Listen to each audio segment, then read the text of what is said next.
আশা করি সকলেই ভালো আছো। সকলকেই আবার এলিট একাডেমি ডিজিটাল অনলাইন সিস্টেমে স্বাগত ও ভালোবাসা জানিয়ে আজকে পরাবৃত্তের তথা আমরা যে স্থানাঙ্ক জ্যামিতি ইউনিটটা শুরু করেছিলাম তার লাস্ট ক্লাসকে সকলকেই আমরা শুভেচ্ছা জানিয়ে আজকের পর্ব শুরু করছি। আজকে যে বিষয়টা নিয়ে আমরা তোমাদের সামনে আমাদের আলোচনাটা পরিবেশন করব সেই বিষয়টা হলো যে এর আগের দিন পরাবৃত্ত সম্পর্কিত যত ফর্মুলা, যত ডেফিনেশন কিংবা ইকুয়েশন দেখানো হয়েছিল ওই সমস্ত জিনিসগুলোকে কি করে বিভিন্ন প্রবলেমসের মাধ্যমে প্রয়োগ করে তার সুষ্ঠু সমাধান করা যায় সেই বিষয়গুলো আজকে তোমাদের জন্য আমরা নিয়ে এসে হাজির হয়েছি। তাহলে লক্ষ্য করো আজকের সেই প্রবলেমসগুলো কি আছে। হেই, যদি তুমিও তোমার এক্সাম প্রিপারেশন অনেক সহজ করে তুলতে চাও তাহলে ডেসক্রিপশন বক্সের লিংক থেকে এলিট অ্যাপটি ডাউনলোড করে নাও। সেখানে তুমি প্রতিটি টপিকের ভিডিও লেকচার, স্টাডি ম্যাটেরিয়ালস এবং নোটস, কোয়েশ্চেন অ্যান্সারের সলিউশন, অডিও বুকস এবং বোর্ডের যাবতীয় ইম্পর্টেন্ট আপডেট পেয়ে যাবে। তাই অ্যাপটি ডাউনলোড করতে ভুলো না। তো চলো আবার টপিকে ফিরে যাই। আমরা মিসলেনিয়াস প্রবলেমস এই চ্যাপ্টারের মধ্যে যেগুলো আছে সেগুলো তোমাদের সামনে এক এক করে দেখাতে থাকবো। প্রথম যে প্রবলেমসটা তোমাদের জন্য নিয়ে এসেছি সেটা হলো x²/16 + y² = 1 এই যে উপবৃত্ত। আমরা পরাবৃত্ত চ্যাপ্টারে আছি কিন্তু প্রথমেই যে ইকুয়েশনটা এখানে দেওয়া আছে সেই ইকুয়েশনটা হচ্ছে উপবৃত্তের ইকুয়েশন। এবং x²/144 - y² = 1/25 এই যে পরাবৃত্ত, এই উপবৃত্ত এবং পরাবৃত্তের নাভি দুটো বলে দিয়েছে একই। অর্থাৎ আমরা এই উপবৃত্তের সমীকরণ থেকে উপবৃত্ত চ্যাপ্টারে যেভাবে নাভির স্থানাঙ্ক বের করেছিলাম সেই প্রক্রিয়া অনুযায়ী নাভির স্থানাঙ্কটা বের করে দেখাবো। একই রকম ভাবে এই যে পরাবৃত্ত, সেই পরাবৃত্তের সমীকরণ থেকে পরাবৃত্ত চ্যাপ্টারের ফর্মুলা প্রয়োগ করে নাভির স্থানাঙ্ক আমরা বের করে দেখানোর চেষ্টা করব। তারপর এই দুটো নাভি প্রশ্নের শর্তানুসারে যেহেতু একই তাই আমরা দুটোকে সমান করে দিয়ে b² ভ্যালু আশা করি পেয়ে যাব। তাহলে লক্ষ্য করো কি করে করছি।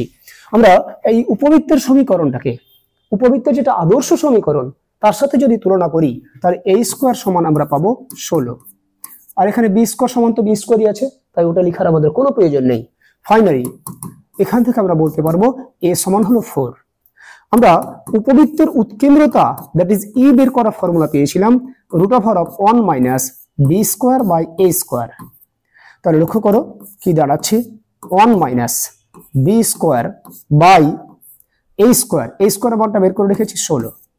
তাহলে এটা যদি আমরা লসাগু করে দিই তাহলে রুটের ভিতরে লসাগু হলো 16, 16 একে 16 মাইনাস b²।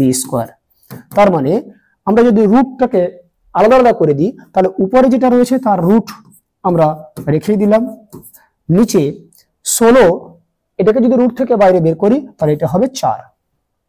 তাহলে এই যে উপবৃত্ত সেই উপবৃত্তের সমীকরণ থেকে আমি এর ভ্যালু বের করেছি, তারপর আমি ই এর ভ্যালু অর্থাৎ উৎকেন্দ্রতা বের করে নিয়েছি। এবার যেটা দেখাবো সেটা হলো ওই উপবৃত্তের নাভি বের করার ফর্মুলা ছিল ±a, 0। তাহলে আমরা মানগুলো বসিয়ে দিচ্ছি। +- a বলতে 4, ই এর মান আমরা এক্ষুনি বের করলাম √16 - b²/4, 0। এখন এই 4 4 কেটে দিলাম তাহলে কি পড়ে থাকলো প্লাস রুটের ভিতরে 16 - b² 0। তাহলে আমরা উপবৃত্তের নাভির স্থানাঙ্ক বের করতে পেরেছি। একই রকম ভাবে আমরা পরাবৃত্তের নাভির স্থানাঙ্ক বের করার চেষ্টা করব। কিন্তু এই পরাবৃত্তের যে সমীকরণটা আমাদের এখানে প্রোভাইড করা আছে তোমরা যদি ভালো করে লক্ষ্য রাখো তাহলে দেখবে আমরা এর আগের দিন পরাবৃত্তের যে আদর্শ সমীকরণটা প্রতিষ্ঠা করেছিলাম তার মতো দেখতে কিন্তু এটা পুরোপুরি নেই। অর্থাৎ পরাবৃত্তের সমীকরণে ডান দিকে সবসময় 1 থাকে, এখানে আছে 1/25। আমরা প্রথম কাজ করব এই পরাবৃত্তের সমীকরণটাকে আগে আদর্শ আকারে পরিণত করে নেব। কি করে করব সেটা তোমরা লক্ষ্য রাখো, খুব সহজ একটা প্রসেস। আমরা এই 25 দিয়ে গুণ করে দেব। তাহলে 25x²/144 -25y²/81 = 1। এবার ডান দিক তো 1 হয়ে গেল স্যার, কিন্তু আমরা পরাবৃত্তের যে সমীকরণটা এর আগের দিন প্রতিষ্ঠা করেছিলাম তোমাদের সামনে সেখানে রেখেছিলাম x² সহগ সবসময় 1 থাকে, আবার y² সহগ 1 থাকে। তাহলে এই কন্ডিশন দুটো এবার এখানে প্রয়োগ করার চেষ্টা করব। লক্ষ্য করো, এটাকে আমরা লিখতেই পারি এক্স স্কোয়ার বাই 144, আর এই 25টা একেবারে নিচে নিয়ে চলে এলাম, এটা লিখতেই পারি। কেননা আমরা যদি এখান থেকে ওদিকে যাওয়ার চেষ্টা করি তাহলে ঘটনাটা তোমরা সাবলীল ভাবে বুঝতে পারবে। উপরে আছে এক্স স্কোয়ার, এই বড় দাগ মানে হলো ভাগ, এই ভাগটাকে যখন গুণ করে দেব তখন নিচেরটা উল্টিয়ে যাবে, চেঞ্জ হয়ে যাবে, অর্থাৎ 25টা উপরে চলে যাবে, 144টা নিচে চলে আসবে। তাহলে 25 তো উপরেই ছিল, তার মানে আমরা কোনো কিছু ভুল লিখিনি। একই রকম ভাবে এখানেও তাই কাজ করব, Y square by 81/25 is equal to 1। তাহলে এবার যেটা আমরা দেখতে পাচ্ছি সেটা একেবারে পরাবৃত্তের আদর্শ সমীকরণের সাথে আইডেন্টিক্যাল হয়ে গেছে। তাহলে পরাবৃত্তের যে আদর্শ সমীকরণ তার সাথে যদি তুলনা করি তাহলে a স্কোয়ার সমান হচ্ছে এটা, a স্কোয়ার সমান 144/25। তার মানে এখান থেকে বলতে পারবো a ইজ ইকুয়াল টু, এর যদি রুট করে দিই, রুট 144/25, তার মানে কত হলো 12/5। একই রকম ভাবে এই যেটা আছে নিচে সেটাকে আমরা b স্কোয়ার বলতে পারবো, that is 81/25. Finally b is equal to root 81/25, 81 এর রুট মানে 9, নিচেটা 5। তাহলে a আর b এর ভ্যালু বেরোলো। এবার আমরা তার উৎকেন্দ্রতা e এর মান বের করব। পরাবৃত্তের ক্ষেত্রে উৎকেন্দ্রতা বের করার ফর্মুলা কি ছিল? রুটের ভিতরে 1 plus B square by a square. উপবৃত্তের ক্ষেত্রে ফর্মুলা মাইনাস, পরাবৃত্তের ক্ষেত্রে ফর্মুলাটা প্লাস। তাহলে আমরা তাই লিখছি 1 plus B square by A square. তোমাদের যদি এই মুহূর্তে ফর্মুলা মনেও না থাকে তার জন্য আমি কিন্তু ফর্মুলাটা লিখে দিয়েছি। একই রকম ভাবে উপবৃত্তের ফর্মুলাটা কি ছিল সেটাও লিখে রেখেছি, যাতে করে তোমাদের কোনো রকম ঝামেলার মধ্যে পড়তে না হয়। এবার লক্ষ্য করো, আমি ভ্যালুগুলো যদি আস্তে আস্তে বসাতে শুরু করি, 1 প্লাস বি স্কোয়ার ভ্যালু 81/25, নিচে a স্কোয়ার ভ্যালু 144/25। তাহলে এই 25 কেটে গেল, তাহলে কি পড়ে থাকলো লক্ষ্য করো, 1 প্লাস 81/144। আমরা যদি রুটের ভিতরে লসাগু করি, 144 লসাগু, 144 ইন্টু 1 দ্যাট ইজ 144 প্লাস 81। তার মানে পড়ে থাকলো অ্যাকচুয়ালি 144 আর 81 মানে 225, আর নিচে পড়ে আছে 144। 225 এর রুট আমরা জানি 15, আর 144 এর রুট জানি 12। তাহলে এর উৎকেন্দ্রতা আমরা বের করতে পেরেছি। আমাদের উৎকেন্দ্রতা বের করে কাজটা কমপ্লিট নয়, আমাদের বের করতে হবে এই পরাবৃত্তের নাভির স্থানাঙ্ক। তাহলে এবারে দেখাবো পরাবৃত্তের নাভি। অতএব পরাবৃত্তের নাভির স্থানাঙ্ক বের করার ফর্মুলা উপবৃত্তের মতোই ছিল, plus minus a, 0 is equal two plus minus a এবং e এর মানটা আমরা এখান থেকে দেখব। a এর মান কত আছে 12/5 এবং e এর মান আমরা পেলাম 15/12। এই দুটো মানকে আমরা মনে রাখবো, 12/5 এবং 15/12। 12/5 এবং e এর মান হলো 15/12, 0। এবার 12 ক্যান্সেল হয়ে গেল, 5 দিয়ে যদি কেটে দিই তাহলে 3 পড়ে থাকলো। তাহলে ফাইনালি প্লাস মাইনাস পড়ে থাকলো 3,0। তাহলে আমরা পরাবৃত্তের নাভিটাও পেয়ে গেলাম। তাহলে আলটিমেট কি কি কাজ আমাদের হলো লক্ষ্য করো, আমরা উপবৃত্তের নাভির স্থানাঙ্ক বের করে রেখেছি, আবার পরাবৃত্তটার নাভির স্থানাঙ্ক বের করলাম 3,0। প্রশ্নের শর্তে বলে দেওয়া ছিল এই নাভি দুটো একই, কারণ এই যে নাভি আর আমরা যে এখন নাভি পেলাম এই দুটো নাভি পরস্পর সমান। তাহলে লক্ষ্য করো, এই বিন্দুটা আর আমাদের যে নতুন করে নাভির স্থানাঙ্কটা পেলাম, দুটো বিন্দুকে যদি সেম হতে হয় তাহলে এই যে ভুজ, এই ভুজটা ওই ভুজের সাথে সমান হবে, এই কোটিটা ওই কোটির সাথে সমান হবে। কিন্তু লক্ষ্য রাখো, এখানেও কোটি 0, ওখানেও কোটি 0, তাহলে তো অলরেডি সমান হয়ে আছে। তাহলে দুটো বিন্দুকে যদি সেম হতে হয় তাহলে নিশ্চয়ই এই ভুজ দুটো সেম হওয়া লাগবে। তাহলে আমরা তাই করছি যে শর্তানুসারে root over of 16 minus B square is equal to, এখানে কত আছে 3। ভালো করে যদি লক্ষ্য রাখি, ওখানে প্লাস মাইনাস ছিল, এখানে প্লাস মাইনাস ছিল, ক্যান্সেল হয়ে গেছে। ওখানে ছিল রুট 16 মাইনাস বি স্কোয়ার, এখানে আছে 3, তাই সমান করে দিয়েছি। আর এর আগেরটাতে কোটির মান 0 ছিল, এখানেও কোটির মান 0, তাই সেটা ক্যান্সেল হয়ে গেছে। তাই এখান থেকে আমরা যদি ক্যালকুলেশনটাকে প্রসিড করি, বোথ সাইডকে স্কোয়ার করে দিলাম, তাহলে এটা হয়ে যাবে 9। 16 এই 9টা যদি এদিকে চলে আসে -9 is equal to B square. Finally B স্কোয়ারের ভ্যালু আমি পেয়ে গেলাম 7। এটাই আমাদের উত্তর বের করতে বলেছিল। যে উপবৃত্ত এবং পরাবৃত্তের নাভি যদি একই বিন্দুতে কোইনসাইড করে যায় তাহলে বি স্কয়ার ভ্যালুটা কত হবে আশা করি তবে অত্যন্ত সুন্দর হবে এবং প্রত্যেকেই নির্দ্বিধায় বুঝতে পেরেছো যে কি করে আমরা প্রবলেমটা সমাধান করে তোমাদের সামনে দেখালাম। এরপরে চলে আসছি যে নতুন একটা প্রবলেম তোমাদের সামনে হাজির করে এসে দেখাও যে x/a - y/b = m এবং x/a + y/b = 1/m এই সরলরেখা দুটির ছেদবিন্দুর সঞ্চার পথ হলো একটা পরাবৃত্ত। এখানে একটা সরলরেখার সমীকরণ, এখানে একটা সরলরেখার সমীকরণ। এই সমীকরণ দুটি বা এই সরলরেখা দুটি যেখানে পরস্পরকে ছেদ করেছে সেই ছেদবিন্দুর সঞ্চার পথ একটা পরাবৃত্ত প্রমাণ করতে বলেছে। এখানে একটা জিনিস আমি তোমাদের সামনে শেয়ার করি, যখনই কোনো গতিশীল বিন্দুর সঞ্চার পথের সমীকরণ আমরা বের করতে চাইবো, সঞ্চার পথের সমীকরণ বের করতে চাইলে একটা বিষয় অত্যন্ত এসেনশিয়াল, সেই বিষয়টা হলো সঞ্চার পথের সমীকরণ তৈরি করার সময় প্যারামিটারটাকে আমাকে এলিমিনেট করতে হবে, প্যারামিটারটাকে দূর করতে হবে। প্যারামিটার বর্জন করে আমরা যে সমীকরণটা পাবো সেটাই প্রকৃতপক্ষে ওই গতিশীল বিন্দুটার সঞ্চার পথের সমীকরণ। আমি একটা রেফারেন্স দিচ্ছি তোমাদের সামনে, তাহলে বুঝতে পারবে। আমরা অধিবৃত্ত চ্যাপ্টার চলাকালীন এই ধরনের অঙ্ক করেছি, উপবৃত্ত চ্যাপ্টার চলাকালীন এই ধরনের অঙ্ক করেছিলাম। কি করেছিলাম? আমরা অধিবৃত্ত চ্যাপ্টার চলাকালীন দেখেছিলাম যে একটা গতিশীল বিন্দুর স্থানাঙ্ক at², যদি 2at হয় তাহলে ওই গতিশীল বিন্দুর সঞ্চার পথের সমীকরণটা কি? সেক্ষেত্রে আমরা যখন এটাকে প্রসেসিং করেছিলাম, প্রথম বলেছিলাম যে এই যে স্থানাঙ্কের মধ্যে প্যারামিটার লুকিয়ে আছে টি, যেটা না চলরাশি না কনস্ট্যান্ট, সেটা চলরাশি এবং কনস্ট্যান্ট দুটোর বৈশিষ্ট্য সমানভাবে বহন করে চলেছে, যেটাকে আমরা ম্যাথামেটিক্সের পরিভাষায় বায়োলজির মতো করে বলেছিলাম যে এটা হলো ম্যাথামেটিক্সের ভাইরাস, যেটাকে আমরা প্যারামিটার বলি।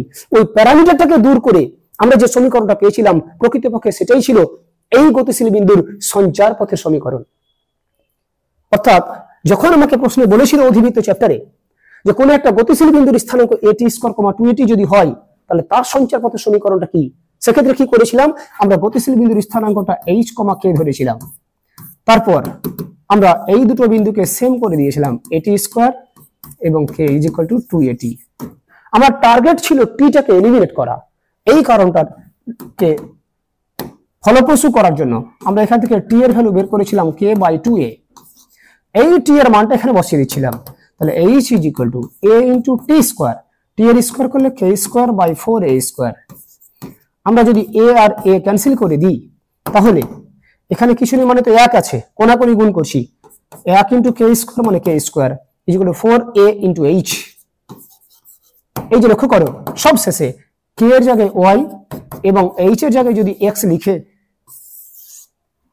সমীকরণটা নতুন রূপে লেখার চেষ্টা করি তাহলে যেটা পেলাম সেটাই কিন্তু এই গতিশীল বিন্দুর সঞ্চার পথের সমীকরণ, যেটা ছিল একটা অধিবৃত্তাকার পথ। তাহলে আমি যে বিষয়টা ক্লিয়ার করার জন্য তোমাদের সামনে অধিবৃত্ত থেকে কিংবা এরকম আরো রেফারেন্স উপবৃত্ত থেকে আমি তোমাদেরকে দেখাতে পারি, মুদ্রা বিষয় হলো যখনই সঞ্চার পথের সমীকরণ বের করব এই টিটাকে, ভাইরাসটাকে, প্যারামিটারটাকে আমাকে এলিমিনেট করতে হবে।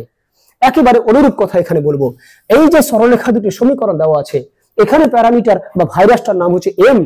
এমটাকে আমাকে যে কোনো উপায় এলিমিনেট করতে হবে, তবে যে সমীকরণটা পাবো সেটাই হবে ওই নির্ণেয় সঞ্চার পথের সমীকরণ।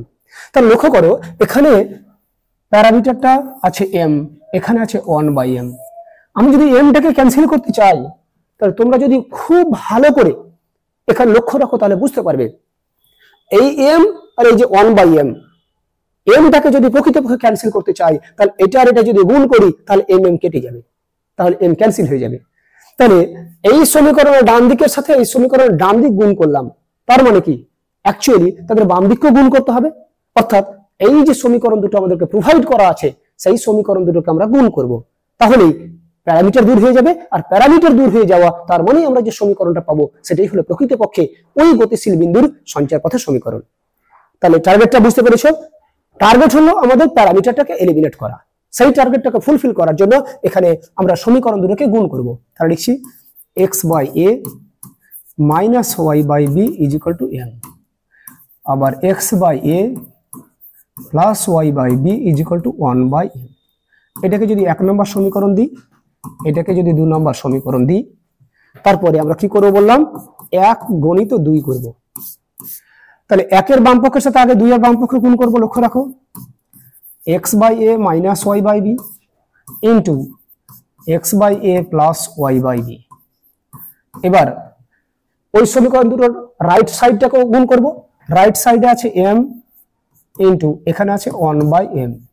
এটা যদি ক্যান্সেল মানে কেটে দিই তাহলে ডান দিকে পড়ে আছে শুধু 1। আচ্ছা, বাম দিকেও তোমরা যদি ভালো করে লক্ষ্য রাখো তাহলে বুঝতে পারবে এখানে একটা ফর্মুলা পড়ে আছে। এটা হলো a minus B into a plus B. আমরা সকলেই জানি a minus B into a plus B. এটা কার formula? a square. a square মানে এটার স্কোয়ার। এটার স্কোয়ার করলে x square by a square minus B square মানে y square by B square is equal to আমরা পেলাম 1। তাহলে তোমরা লক্ষ্য রাখো যে সমীকরণটা এখন আমি দেখতে পাচ্ছি সেই সমীকরণে কি আর কোনো প্যারামিটার আছে? নেই। কারণ এটাই হলো এই সরলরেখা দুটির ছেদবিন্দুর সঞ্চার পথের সমীকরণ। শুধু তাই নয়, এটা হচ্ছে এমন একটা সমীকরণ যে সমীকরণটা আমাদের এই চ্যাপ্টারের প্রথম যে ফর্মুলাটা প্রতিষ্ঠা করেছিলাম সেই ফর্মুলার মতো পুরোপুরি দেখতে। অর্থাৎ এটা হলো একটা পরাবৃত্তের সমীকরণ। সেটা লেখা আছে যে ছেদবিন্দুর সঞ্চার পথ একটি পরাবৃত্ত। আমরা লিখে দেব স্পষ্টতই ইহা একটি পরাবৃত্তকে সূচিত করে। বেশ, আমাদের যে প্রশ্ন বলা ছিল সেই প্রশ্নের সমাধান আমরা করে ফেলেছি। তাহলে যে পয়েন্টটা এখানে তোমাদের সামনে হাইলাইট করতে চেয়েছি সেই পয়েন্টটা কি? যখনই সঞ্চার পথের সমীকরণ বের করব আমরা মেইন টার্গেট এটাই নেব, কি করে প্যারামিটারটাকে এলিমিনেট করা যায়। সেই বুদ্ধিটুকু যদি মাথায় নিয়ে আসতে পারি এবং সেই অনুযায়ী যদি আমরা কাজটাকে কন্টিনিউ করতে পারি তাহলে অবশ্যই আমরা সঞ্চার পথের সমীকরণ একেবারে নির্ভুলভাবে বের করতে পারবো। এবারে নেক্সট একটা প্রবলেম তোমাদের সামনে দেখাবো। লক্ষ্য করো, স্থানাঙ্ক অক্ষ দুটিকে পরাবৃত্তের দুটি অক্ষ ধরে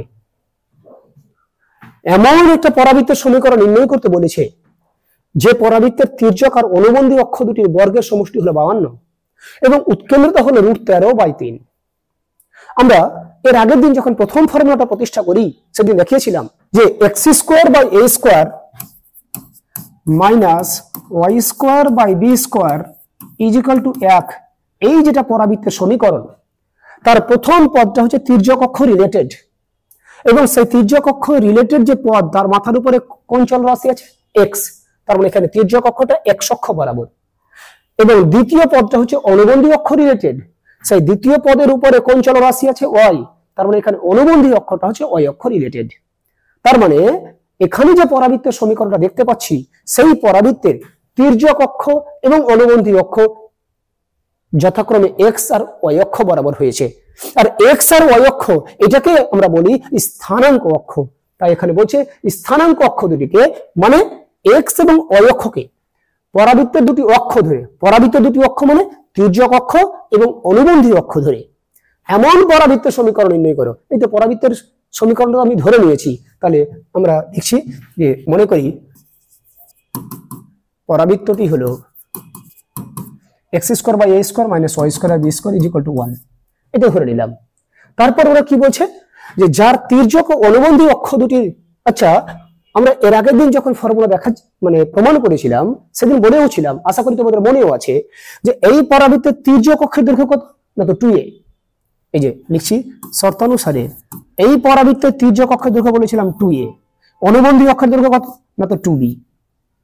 ওরা কি বললো? তির্যক ও অনুবন্ধী অক্ষ দুটির বর্গের সমষ্টি, বর্গ মানে এই যে এর বর্গ করলাম, এর বর্গ করলাম। তারপর কি বলেছে? সমষ্টি, সমষ্টি মানে যোগফল।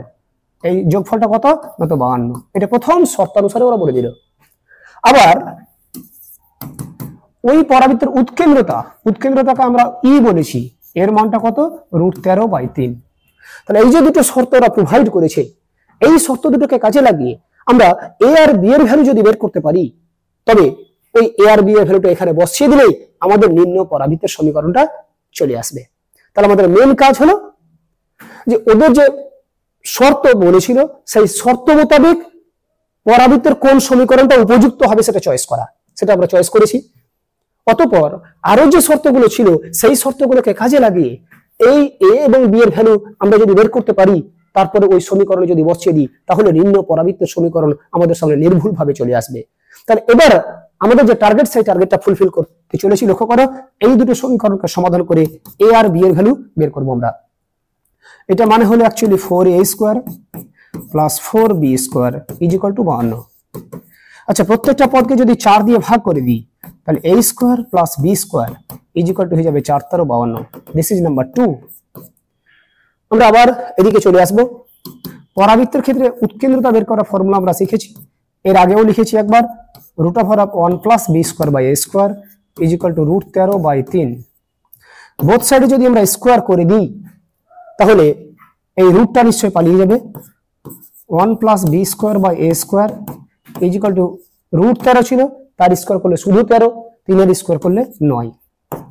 তার মানে b square by a square is equal to 13/9 ছিলই, এই একটা ওদিকে গিয়ে -1, ডান দিকে 9 লসাগু 13 - 9, তার মানে 4/9।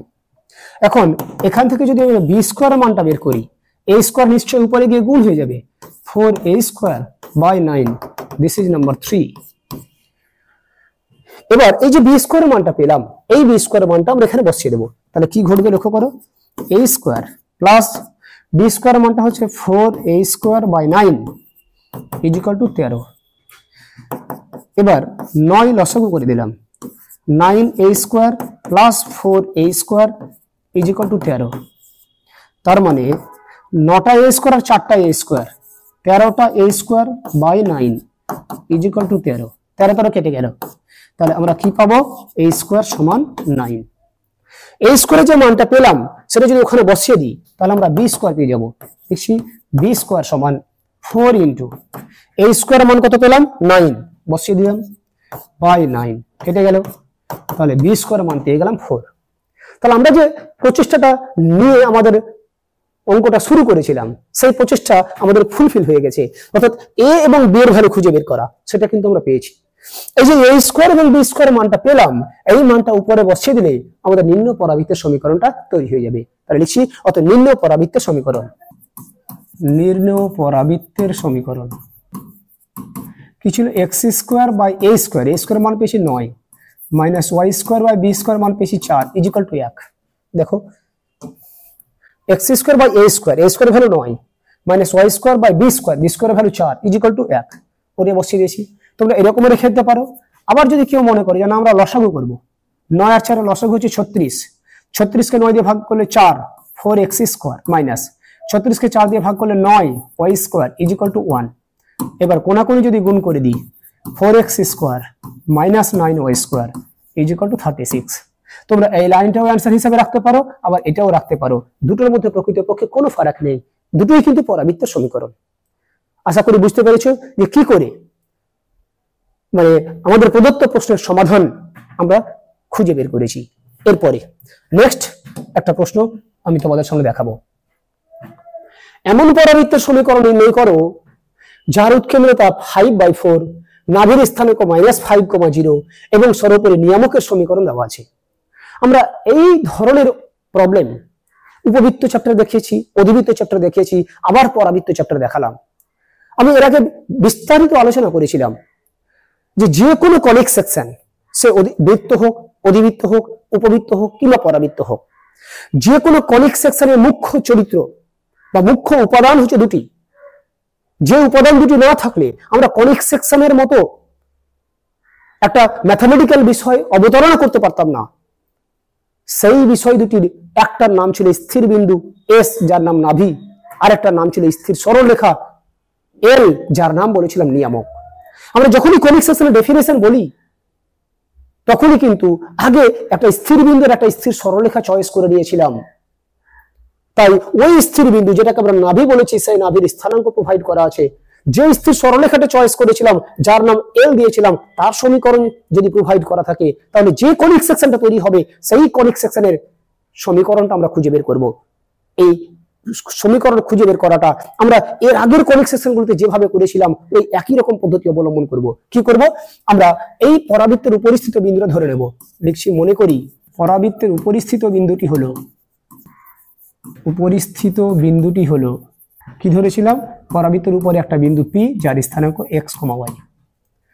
তারপরে এই গতিশীল বিন্দু থেকে স্থির বিন্দু দূরত্ব এসপি আমরা বের করব। দেখছি এস, নাভিটাকে এস দিয়ে চিহ্নিত করে দিলাম, -5,0 ও পি এক্স, ওয়াই এর দূরত্ব, এই দুটো বিন্দু দূরত্ব যেটাকে আমরা এসপি বলেছিলাম।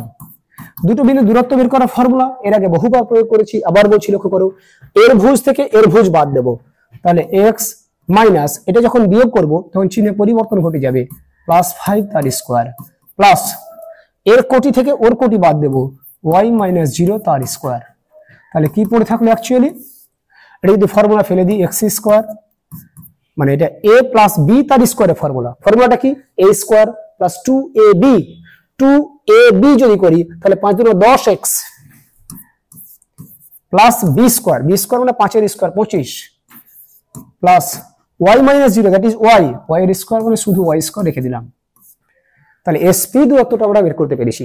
এবার কি করেছিলাম, যে গতিশীল বিন্দুটা আমরা চয়েস করেছি সেই বিন্দু থেকে ওই সরলরেখার উপর আমরা একটা লম্ব টেনেছিলাম, ওই লম্বের পাদবিন্দুটা আমরা এম নাম দিয়েছিলাম, তাহলে ওই পিএমটা কত, অর্থাৎ লম্ব দূরত্বটা কত সেটা খুঁজে বের করব। তাহলে লিখছি পি এক্স, ওয়াই বিন্দু থেকে 5x + 16 = 0 সরলরেখার উপর অঙ্কিত লম্বের পাদবিন্দু এম হলে পিএম, এই দূরত্বটা আমরা বের করেছিলাম। কিভাবে, কোন বিন্দু থেকে কোন সরলরেখার লম্ব দূরত্ব বের করার জন্য আমরা কি কি স্টেপ বলেছিলাম, সেই স্টেপগুলো আবার তোমাদের সামনে রিমাইন্ড করছি, ভালো করে লক্ষ্য রাখো। আমরা বলেছিলাম যে সরলরেখার উপর আমরা লম্ব ফেলবো সেই সমীকরণের প্রত্যেকটা পদকে বাম দিকে না ডান দিক 0 বানাতে হয়। এখানে কিন্তু ডান দিক 0 হয়ে আছে, তাহলে ওই স্টেপটা আমাদের করার কোনো প্রয়োজন নেই। নাম্বার 1। নাম্বার 2 কি বলেছিলাম, এই সমীকরণে যেখানে x থাকবে সেই x এর জায়গাতে x স্থানাঙ্কের মান বসাবো, যেখানে y থাকবে, y তো নেই, যদি থাকতো তাহলে y এর জায়গাতে আমরা y স্থানাঙ্কের মান বসাতাম, এবং তারপরে যে কনস্ট্যান্ট টার্মটা থাকবে সেটা যা আছে তাই বসিয়ে দেব। আগে তাই করছি, তাহলে 5 × x এর জায়গায় x স্থানাঙ্কের মান x, y তো নেই, তাহলে কনস্ট্যান্ট যেটা টার্ম আছে রেখে দিলাম। নিচে রুটের ভিতরে বলেছিলাম এই সমীকরণের মধ্যে x এর সহগ যেটা আছে কত, 5 তার স্কোয়ার করে দিলাম, প্লাস y এর সহগ তো নেই মানে 0 তার স্কোয়ার, এবং এই লম্ব দূরত্বের মান যখন মানে যেহেতু নেগেটিভ হতে পারে না, তাই এটাকে সবসময় আমরা মডুলাসের ভিতরে স্থাপন করেছিলাম। তারপরে কি দাঁড়ালো, উপরে 5x + 16 আর নিচে 5 এর স্কোয়ার 25 + 0 মানে 25, 25 এর বর্গমূল মানে 5, এটা রুট ছিল আমরা রুট দিয়ে দিলাম। তাহলে আশা করি বুঝতে পেরেছো যে কোন বিন্দু থেকে কোন সরলরেখার লম্ব দূরত্ব কি করে বের করতে হয়। তারপর পরাবৃত্তের যে ডেফিনেশন লিখছি, শর্তানুসারে পরাবৃত্ত তৈরি হওয়ার প্রয়োজনীয় যে শর্ত আমি প্রথম দিনই আলোচনা করেছিলাম, সেই শর্তটা এখানে প্রয়োগ করব, যে স্থির বিন্দু থেকে গতিশীল বিন্দু দূরত্ব আর স্থির সরলরেখা থেকে গতিশীল বিন্দু দূরত্ব দ্যাট ইজ পিএম এর মানটা যাতে ই হয়, তবেই ওই গতিশীল বিন্দুর সঞ্চারপথে একটা পরাবৃত্ত হবে, একথা আমি বলেছিলাম। এবার কোনাকুনি যদি গুণ করে দিই, এসপি সমান হলো ই × পিএম, বোথ সাইডকে স্কোয়ার করে দিচ্ছি, এটার স্কোয়ার এটার স্কোয়ার। তাহলে এখন কি পড়ে থাকলো লক্ষ্য করো, এসপি স্কোয়ার, ওই যে এসপি তার যদি স্কোয়ার করে নিশ্চয়ই রুটটা ক্যান্সেল হয়ে যাবে, তাহলে রুট বাদ দিয়ে লিখছি X square plus 10x plus 25 plus y square is equal to E square, E মানে উৎকেন্দ্রতা, উৎকেন্দ্রতার মান দেওয়া আছে 5/4, তার যদি স্কোয়ার করি তাহলে কত হবে 25/16 ইন্টু পিএম স্কোয়ার, এই যে পিএম এর মান বের করলাম তার স্কোয়ার করব, এর স্কোয়ার করার অর্থ কি, উপরে a + b তার স্কোয়ার করব, a + b তার স্কোয়ার যদি করি 5x তার স্কোয়ার মানে কত হবে বলো, 25x স্কোয়ার, তাই লিখছি 25x square plus 2ab, 2a মানে 10x ইন্টু b মানে 16, তাহলে 10x × 16 মানে 160x, 160x plus b square মানে 16d স্কোয়ার, 16d স্কোয়ার মানে 256, এটা উপরেটার স্কোয়ার করলাম, নিচে 5 ছিল তারও তো স্কোয়ার করতে হবে মানে 25। আবার বলছি ভালো করে শুনে নাও, এখানে ছিল পিএম এর স্কোয়ার, মানে পিএম এর যে মান সেই মানটাকে স্কোয়ার করতে হবে। স্কোয়ার করতে গেলে নিচে 5 ছিল, তার স্কোয়ার 25 হয়ে গেল, কিন্তু উপরে তো a প্লাস বি তার স্কোয়ারের ফর্মুলা পড়বে। তাহলে a প্লাস বি তার স্কোয়ারের ফর্মুলা কি? a square. a স্কোয়ার মানে 5x তার square, that is 25x square, plus 2 into a মানে 5x, তাহলে 2 ইন্টু 5x মানে 10x, ইন্টু b মানে 16, তাহলে 10x কে 16 দিয়ে গুণ করলে 160x, তাই লিখেছি, প্লাস বি স্কোয়ার মানে 16b স্কোয়ার, দ্যাট ইজ 256। আশা করি বুঝতে পেরেছো। এবারে কি করব, আমরা ক্যালকুলেশন করতে শুরু করব। 25 কেটে গেল। এবার কোনাকুনি যদি আমরা গুণ করি, ভালো করে লক্ষ্য রাখো, এর নিচে কিছু না মানে 1 আছে, তাহলে এই দিক দিয়ে গুণ করছি, 1 ইন্টু 25x স্কোয়ার, তার মানে 25x square plus 160x plus 256 is equal two 16 দিয়ে এটাকে যদি গুণ করি, 16x square plus 160x plus 16 25 400 plus 16y square, both সাইডের 160x কেটে গেল, 25x স্কোয়ার ছিল রাখলাম, এই 16x স্কোয়ার এদিকে চলে এলে মাইনাস হয়ে যাবে, 16y স্কোয়ার এদিকে চলে এলে minus 16y square is equal two, ওদিকে 400 ছিলই, আর এদিকে 256, ওদিকে চলে গেলে মাইনাস 256। তারপরে কি দাঁড়ালো লক্ষ্য করো, 25x স্কোয়ার থেকে 16x স্কোয়ার বাদ দিলে 9x square minus 16y square is equal two 400 থেকে 256 বাদ দিলে 144। তোমরা এরকম আকারেও রাখতে পারো, অথবা তোমরা যদি মনে করো যে 144 দিয়ে ভাগ করে দেবো স্যার, আদর্শ আকারে পরিণত করবো, তবু চলবে। তাহলে 144 দিয়ে ভাগ করছি, লক্ষ্য করো, 9x square by 144 minus 16y square by 144 is equal to 1 হয়ে যাবে। তাহলে ফাইনালি x স্কোয়ার বাই 9 দিয়ে যদি এটাকে কাটাকুটি করি, 9 16 144 মাইনাস y স্কোয়ার বাই 16 দিয়ে কাটাকুটি করলে 9 ইজ ইকুয়াল টু হলো 1। তাহলে তোমরা এই লাইনটাতে অ্যান্সার রাখতে পারো, অথবা তোমরা এই লাইনটাও অ্যান্সার হিসেবে গ্রহণ করতে পারো, তাতে মার্কসের কোনো হেরফের ঘটবে না, দুটোই সেম জিনিস। তাহলে এই ধরনের কোশ্চেন আমরা এর আগেও করেছি একাধিকবার, আজকে আবার দেখানো হলো, যাতে করে যে কোনো কনিক সেকশন থেকেই এই ধরনের অঙ্ক চয়েস করুক না কেন, এটার মধ্যে দিয়ে আমরা সেটাই জিনিস তোমাদের সামনে প্রমাণ করতে চাইলাম। প্রত্যেকটা কনিক সেকশনের ক্ষেত্রে তার সমীকরণ বের করার রীতিগুলো প্রকৃতপক্ষে একই। যখন অধিবৃত্ত চ্যাপ্টারে আলোচনা করেছিলাম তখন দেখেছিলাম তার সমীকরণটা অধিবৃত্ত এসেছিল, উপবৃত্ত চ্যাপ্টারে যখন আলোচনা করেছিলাম তার সমীকরণটা উপবৃত্ত এসেছিল, আবার সেম জিনিস যখন পরাবৃত্ত চ্যাপ্টারে আলোচনা করছি তখন তার সমীকরণটা পরাবৃত্ত এসেছে। এইটুকু যা ফারাক, কিন্তু তার কনস্ট্রাকশন, সেটা করার প্রসেসিং যেটা, সেটাতে কোনো ফারাক নেই। এরপরে আমরা ঠিক পরবর্তী একটা অঙ্ক তোমাদের সামনে নিয়ে আসবো।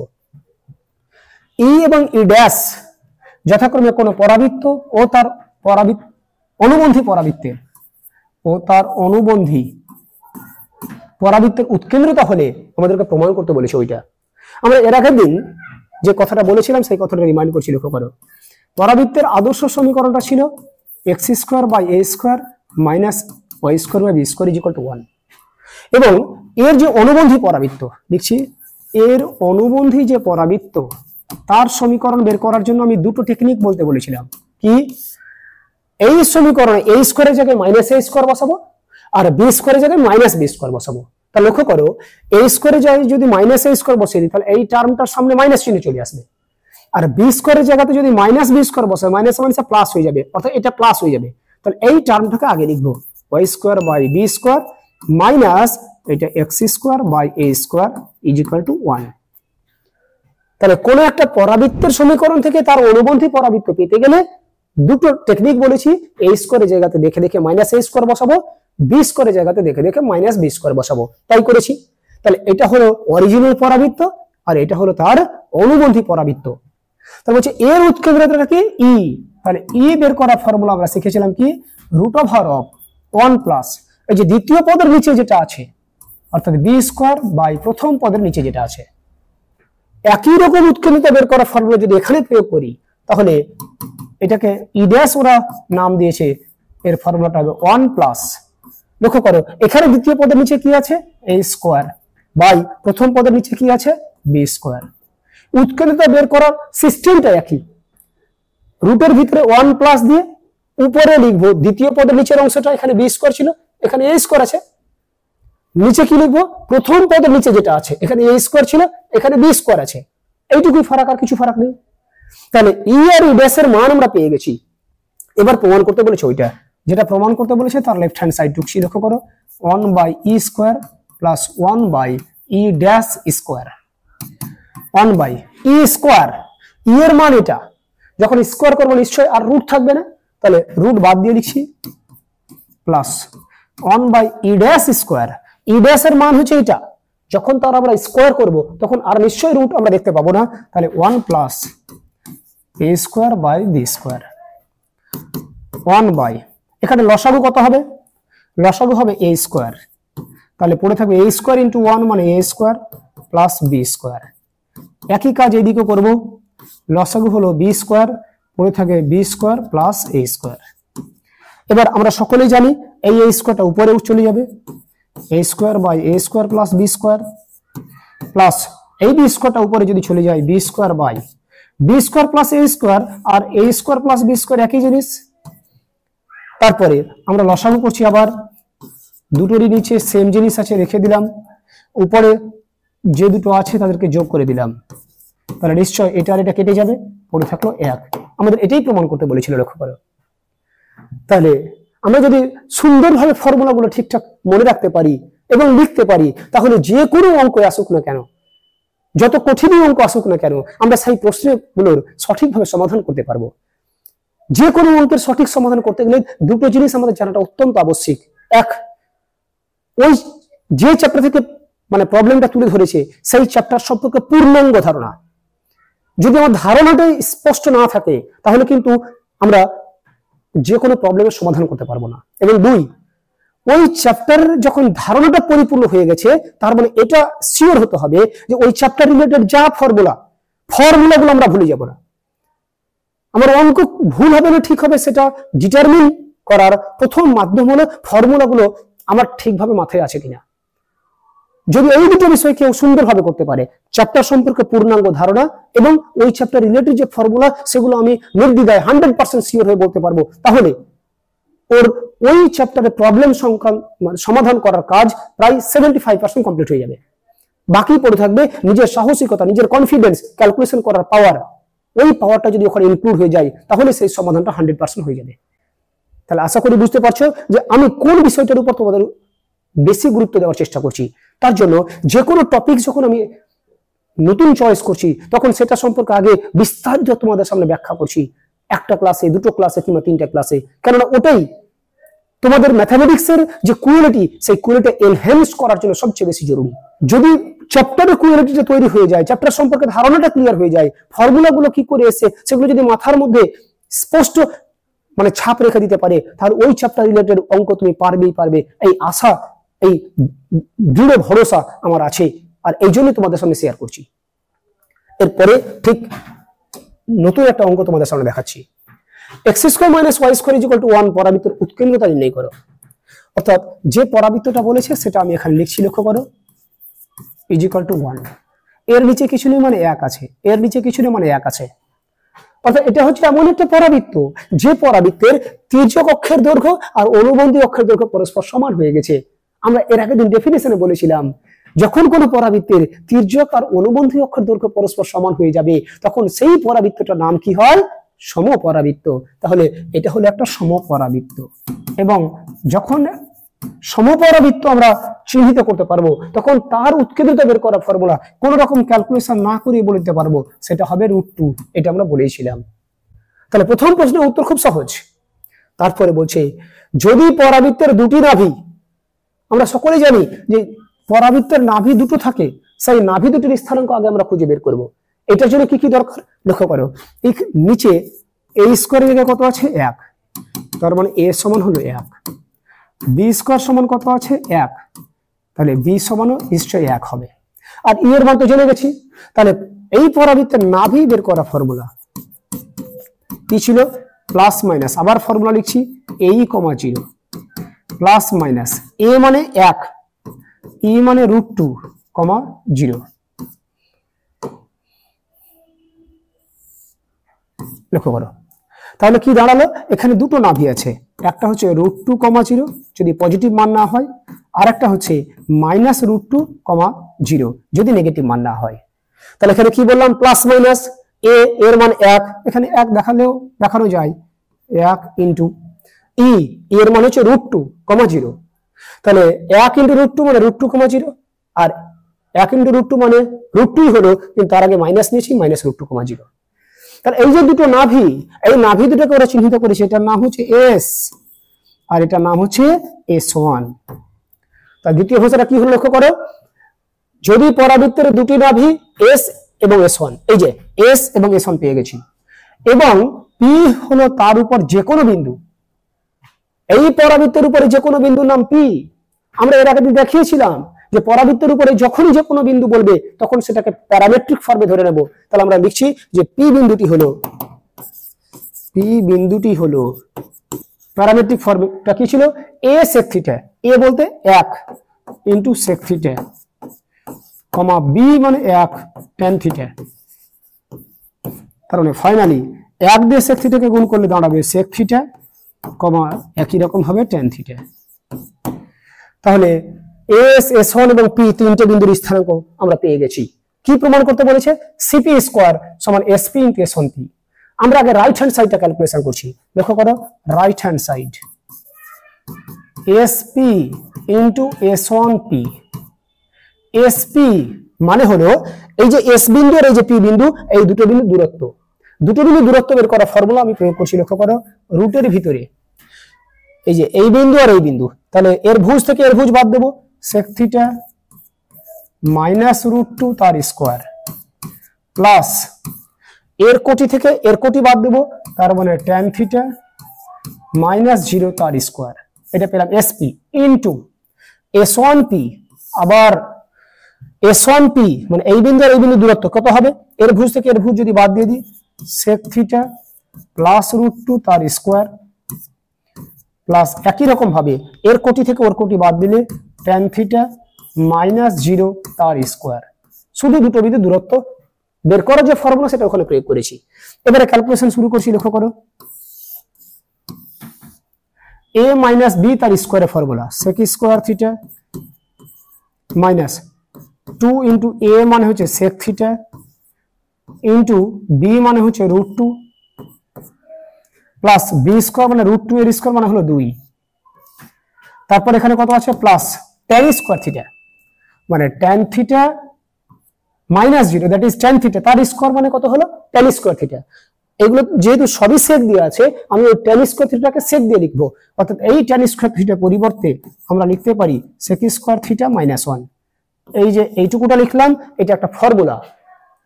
এর ফর্মুলাটা কি, তো tan স্কোয়ার থিটা, তাই tan স্কোয়ার থিটাতে আমরা সেটা লিখেছি। এবং সেম কাজ এখানে যা করেছি, আমি নিচেরটা তো একই কাজ করার চেষ্টা করছি। লক্ষ্য করো, a + b তার স্কোয়ার মানে sec থিটা তার স্কোয়ার মানে sec square theta, plus 2 into a মানে sec থিটা, b মানে √2 প্লাস b স্কোয়ার মানে 2 হয়ে যাবে, প্লাস tan থিটা -0 তার মানে tan থিটা তার স্কোয়ার মানে tan square theta. tan square theta formula উপরে যা ফেলেছি এখানেও তাই লিখে দেব, অর্থাৎ এটাও হচ্ছে ওই সেম জিনিসের ফর্মুলা। এবার কি দাঁড়ালো লক্ষ্য করো, sec স্কোয়ার থিটার এখানে sec square theta 2 sec square theta, এখানে -2√2 sec থিটা, প্লাস 2 থেকে 1 বাদ দিলে 1 পড়ে থাকলো। একই রকম ভাবে তারপরেরটা তো সেম জিনিস পড়ে থাকবে, লক্ষ্য করো, sec স্কোয়ার থিটা আর sec square theta 2 sec square theta plus 2√2 sec theta, finally 2 থেকে 1 বাদ দিলে +1। দুটোতে একই ক্যালকুলেশন প্যারালাল ভাবে চলছে। এবার তোমরা যদি এটা ভালো করে রিয়েলাইজ করার চেষ্টা করো তাহলে অবশ্যই বলতে পারবে এটাকে কার স্কয়ার লিখতে পারো বলো তো, এটাকে লিখতে পারবো √2 sec থিটা তার স্কয়ার, কারণ √2 এর স্কয়ার করলে তবেই তো 2 হবে, আর sec থিটা তার স্কয়ার করলে sec স্কয়ার থিটা হবে। এখানে +1 আছে, 1 কে লিখতে পারি 1 এর স্কয়ার। তার লক্ষ্য করো কি হলো, এটা a তার স্কয়ার এন্ড প্লাস b তার স্কয়ার। তাহলে a বলতে আমরা দেখতে পাচ্ছি এটা, b বলতে আমরা দেখতে পাচ্ছি 1। তাহলে a এবং b দুটো চিনতে পেরে গেছি। তাহলে ফর্মুলা এখানে মাইনাস আছে, মাইনাস লিখলাম 2 ইন্টু a মানে √2 sec থিটা ইন্টু b মানে 1। দেখো তো উপরে মিলেছে কিনা, এটার স্কয়ার করলে এটা পাবোই, -2√2 sec থিটা মিলে গেছে, প্লাস b স্কয়ার মানে 1 এর স্কয়ার মিলে গেছে। একই কাজ আমরা ওইটাকে যদি করি তাহলে এটাকে লিখছি √2 sec থিটা তার স্কোয়ার, এই 1টাকে লিখবো 1 তার স্কোয়ার, মাঝখানে প্লাস আছে প্লাস দিলাম 2 ইন্টু a মানে √2 sec থিটা ইন্টু b মানে 1। আমি এরকম করে লেখার কারণটা কি, সেটা হলো এটা আমি দেখতে পাচ্ছি a square minus 2ab plus b square, তার মানে এটা a মাইনাস b তার স্কোয়ারের ফর্মুলা। একই রকম ভাবে এটা a square plus 2ab plus b square, তার মানে a প্লাস b তার স্কোয়ারের ফর্মুলা। অর্থাৎ আমি ভিতরেরটাকে পূর্ণ বর্গাকারে প্রকাশ করতে সক্ষম হয়েছি, সেটা লিখবো পরবর্তী লাইনে। লক্ষ্য করো যে এটাকে লিখবো is equal two √2 sec theta minus 1 তার স্কোয়ার ইন্টু পাশেরটাকে লিখবো √2 sec থিটা প্লাস 1 তার স্কোয়ার। এবার তোমরাই বলো দেখি, রুট আছে আবার স্কোয়ার আছে, নিশ্চয়ই সেটা পালিয়ে যাবে। √2 sec থিটা মাইনাস 1, এখানে একই জিনিস, রুট আর স্কোয়ার পালিয়ে গেলে √2 sec থিটা প্লাস 1। আবার এখানে একটা ফর্মুলা পড়ে আছে দেখো, this is a minus b into a plus b, a minus b into a plus b, formula কি a তার স্কোয়ার মাইনাস b তার স্কোয়ার, √2 এর স্কোয়ার করলে 2, sec থিটার স্কোয়ার করলে sec স্কোয়ার থিটা মাইনাস 1। এই দুটো sec স্কোয়ার থিটাকে আমরা এরকম লিখতে পারি sec square theta plus sec square theta minus 1। sec square theta রেখে দিলাম প্লাস এই যে sec স্কোয়ার থিটা মাইনাস 1, এর আগের ক্যালকুলেশনে তোমরা দেখলে এটা হচ্ছে একটা ফর্মুলা, কার ফর্মুলা, না তো tan স্কোয়ার থিটা। তাহলে রাইট হ্যান্ড সাইডটাকে আমরা ক্যালকুলেশন করতে শুরু করেছিলাম, তার মানটা দেখতে পেলাম sec square theta plus tan square theta. এবার লেফট হ্যান্ড সাইড কি আছে, cp স্কোয়ার।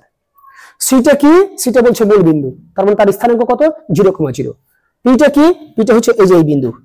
তাহলে সিপি মানে এই যে বিন্দুটা পেলাম, আর যেটা সি অর্থাৎ মূল বিন্দু তাদের দূরত্ব বের করব। তাহলে এবারে চলে আসছি লেফট হ্যান্ড সাইডে, left hand side CP square, C থেকে পি বিন্দু দূরত্ব, সি থেকে পি বিন্দু দূরত্ব বের করার ফর্মুলা কি রুট, কিন্তু এখানে রুটটা দেবো না যেহেতু তার স্কোয়ার করে দেওয়াই আছে, কেন রুট দিলে আবার তার স্কোয়ার দিতে হবে। আর যদি তোমাদের মনে হয় যে না রুট দিয়ে ফর্মুলা শিখেছি লিখবো, তাহলে লিখতেও পারো। কি ফর্মুলা ছিল, প্রথম বিন্দুর ভুজ থেকে দ্বিতীয় বিন্দুর ভুজ বাদ তার স্কোয়ার প্লাস প্রথম বিন্দুর কোটি থেকে দ্বিতীয় বিন্দুর কোটি তার স্কোয়ার। এটা সিপি এর মান, তার পুরোটার স্কোয়ার ছিল দিতে পারো। এই যে রুট আর এই স্কোয়ার ক্যান্সেল হয়ে গেল, তার এখানে পড়ে থাকলো sec থিটা মাইনাস 0 মানে sec থিটা তার স্কোয়ার মানে sec square theta plus tan theta minus 0 মানে tan থিটা তার স্কোয়ার, তার মানে হলো tan স্কোয়ার থিটা। তাহলে লক্ষ্য করো আমরা যে লেফট হ্যান্ড সাইডের মানটা পেলাম আর এইদিকে যে রাইট হ্যান্ড সাইডের মানটা পেয়েছি, প্রকৃতপক্ষে তারা সমান হয়ে গেছে। তার মানে আমাদের যে প্রামাণ্য বিষয়, সেই প্রামাণ্য বিষয়টা কমপ্লিট হয়ে গেল। তাহলে অঙ্কটা যে অত্যন্ত কঠিন ছিল সেটা নয়, কিন্তু একটু ক্যালকুলেটিভ ছিল। আমাদের ক্যালকুলেশন যেটা ছিল সেটাও কিন্তু প্রচন্ড জটিল সেটা নয়, আমাদেরকে ধাপে ধাপে বুঝতে হয়েছে। তাহলে কিন্তু আমরা এই ধরনের প্রবলেমগুলো সমাধান করতে পারবো। এবং এই প্রবলেমগুলো এতটাই কোয়ালিটি যুক্ত প্রবলেম যে এগুলো পরীক্ষা আসার সম্ভাবনা প্রবল রয়েছে। তোমরা ভালো করে আগে আমার এই করে দেওয়া অঙ্কগুলো বাড়িতে প্র্যাকটিস করতে শুরু করো। যদি একদম সঠিকভাবে বুঝে যাও, তাহলে এই টাইপের যে অঙ্কগুলো আছে সেগুলো তোমরা নিজে নিজে বাড়িতে করার চেষ্টা করো। তাহলে ম্যাথামেটিক্সের প্রতি যে তোমাদের অনীহা, ম্যাথামেটিক্সের প্রতি যে ভীতি, সেই ভীতিটা আস্তে আস্তে ক্রমশ দূরে সরে চলে যাবে। এবারে ঠিক পরের অঙ্ক তোমাদের সামনে দেখাবো। x square minus y square equal to 16 সমপরাবৃত্তের উপর p যে কোনো একটি বিন্দু। আবার সমপরাবৃত্ত লিখছি, এই 16টাকে যদি এদিকে নিয়ে চলে আসি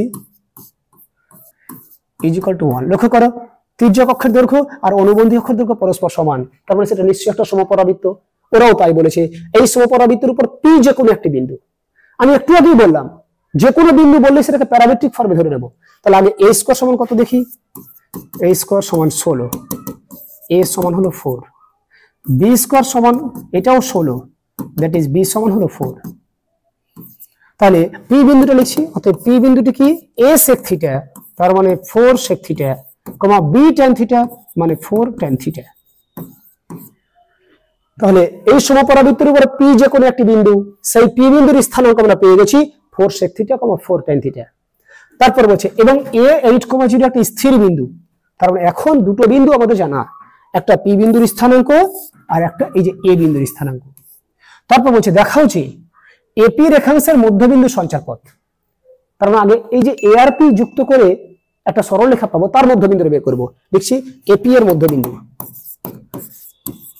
কি ফর্মুলা ছিল, যে দুটো বিন্দুর মধ্যবিন্দু যদি বের করতে হয় এর ভুজের সাথে ওর ভুজ যোগ করে 2 দিয়ে ভাগ করব, এর কোটির সাথে ওর কোটি যোগ করে 2 দিয়ে ভাগ করব। তাহলে কোষিতা লক্ষ্য করো 4 sec থিটা প্লাস 8/2, এখানে 4 tan থিটা প্লাস 0/2। আচ্ছা, উপর থেকে যদি 2 কমা নিয়ে নিই তাহলে পড়ে থাকবে 2 sec থিটা প্লাস 4, নিচে 2 আছে 4 tan theta by 2।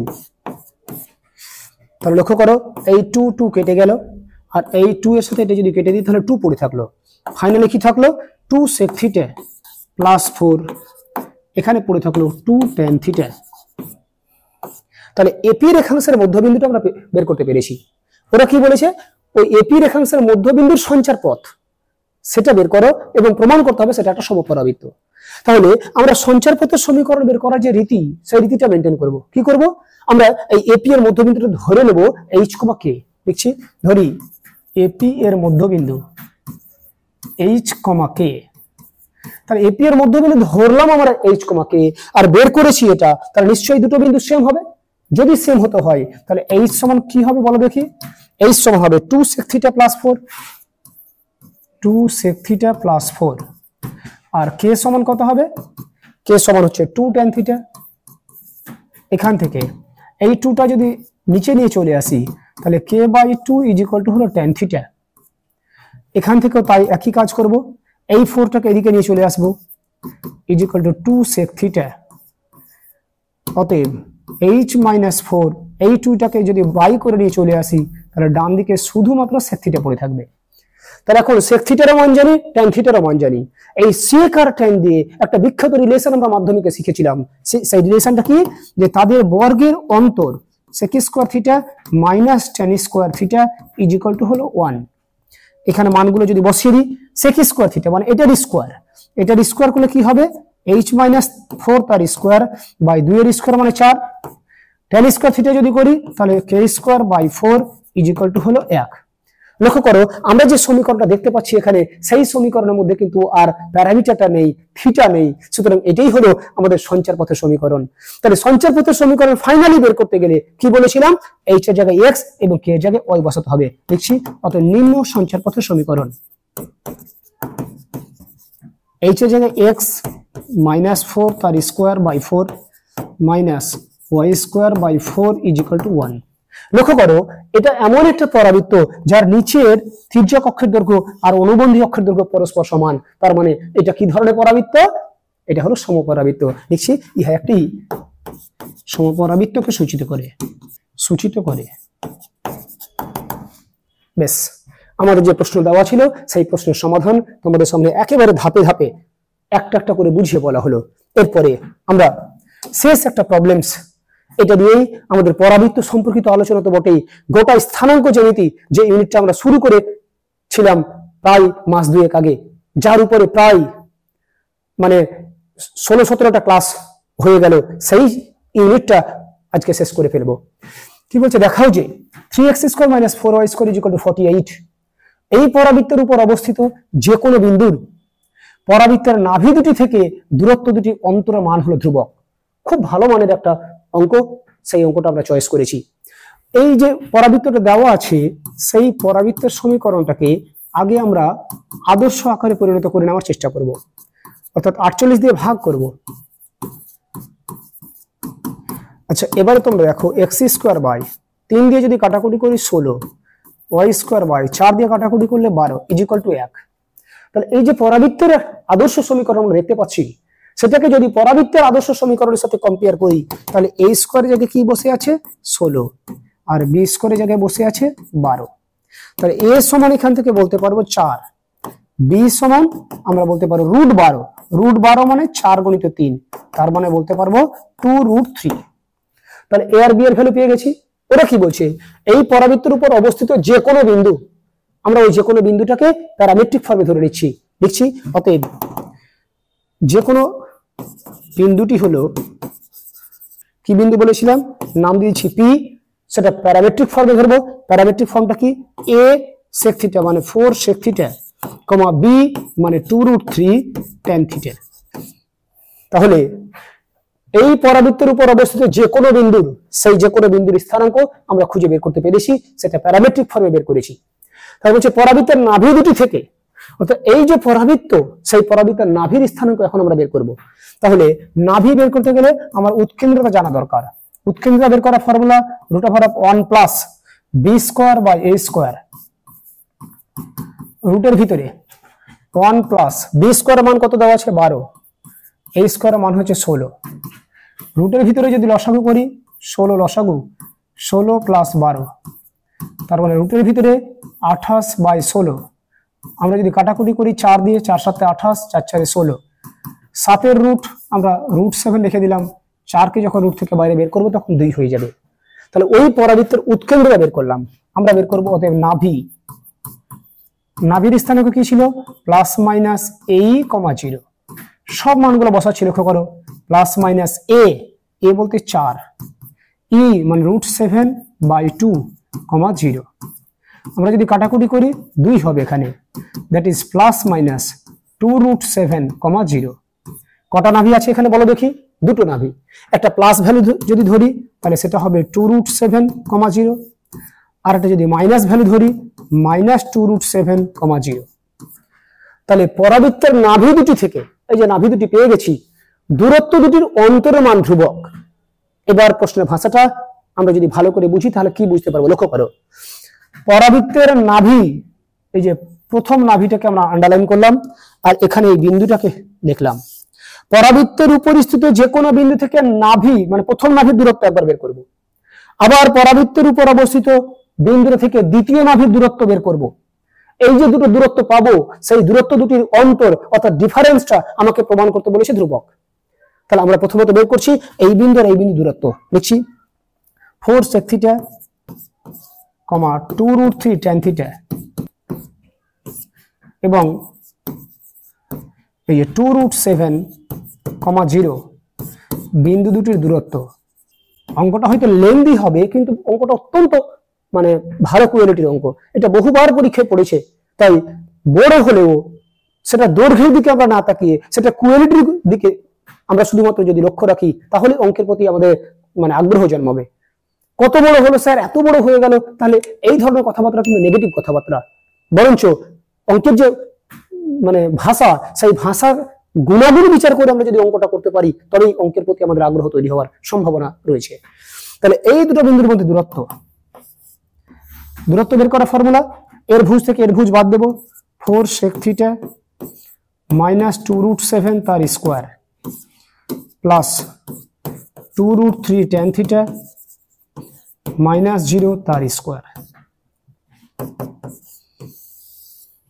A minus B তার স্কোয়ারের ফর্মুলা। কি ফর্মুলা পড়বে, এটা হয়ে যাবে 16 sec square theta minus 2 into A মানে 4 sec theta into B, B এর মান হচ্ছে 2√7 প্লাস বি স্কোয়ার।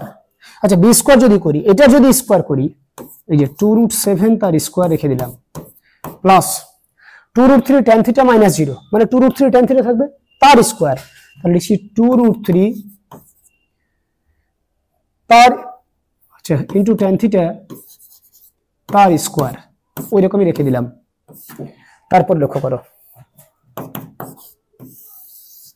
এখানে থাকলো 16 sec স্কোয়ার থিটা মাইনাস 4 দুগুণা 8, 8 দুগুণা 16 √7 sec থিটা প্লাস 2 এর স্কোয়ার মানে 4, √7 এর স্কোয়ার মানে 7, তারপরে 4 7 28 প্লাস 2 এর স্কোয়ার মানে 4, √3 এর স্কোয়ার মানে 3, 4 গুণিত 3 মানে 12 ইন্টু tan স্কোয়ার থিটা। আমরা একটু আগে tan স্কোয়ার থিটা পরিবর্তে যে ফর্মুলাটা লিখেছিলাম ওই সেম ফর্মুলা লিখবো, sec স্কোয়ার থিটার জায়গায় লিখবো, সরি tan স্কোয়ার থিটার জায়গায় লিখবো sec স্কোয়ার থিটা মাইনাস 1, কেননা সবকটা টার্মে sec দিয়ে দেওয়া আছে, তাই এটাকে আমরা tan স্কোয়ার থিটা রেখে দেবো না, tan স্কোয়ার থিটার পরিবর্তে আমরা sec স্কোয়ার থিটা মাইনাস 1 লিখেছি।